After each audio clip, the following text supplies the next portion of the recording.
আমার কিছু প্রবলেম আছে। আমার যেরকম ক্লায়েন্ট আমি এরকম মানে এক্সটার্নাল করছি, ইন্টারনাল করছি। তো ইন্টারনাল যখন মিটিং হয়, যখন ক্লায়েন্ট আসে, আসার পরে তারা পজিটিভ, তখন আমাকে তারা এতটুকু মেক শিওর করছে যে তারা আমার থেকে প্রজেক্ট নিবে। কিন্তু স্যার পরে তারা কেন নেগেটিভ হয়ে যাচ্ছে? আচ্ছা, তাহলে এটা হচ্ছে ফার্স্ট। জি স্যার।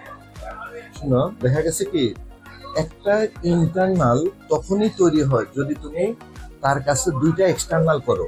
মানে তুমি যদি আমার কাছে দুইবার আসো এক্সটার্নালে, তাহলে আমি কি করবো, ইন্টারনালে আসবো, তোমার অফিসে আসবো চা খাওয়ার জন্য।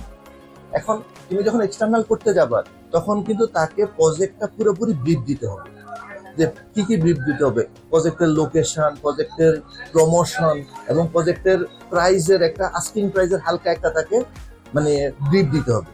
দেওয়ার পরে যখন সে ইন্টারনালে আসবে, ইন্টারনালে আসার পরে কি হবে, সরাসরি তুমি জাস্ট বসে, স্যার বসেন, আমি কফি দিতে বলতেছি বা আমি নাস্তা দিতে বলতেছি, এই কথাটা বলে কিন্তু তুমি তোমার যে ব্রাঞ্চ ইনচার্জ অথবা তোমার যদি কোনো জিএম থাকে বা সিনিয়র কেউ থাকে, ওনাকে বলতে হবে, স্যার আমার ক্লায়েন্ট আসছে, আপনি একটু আসেন।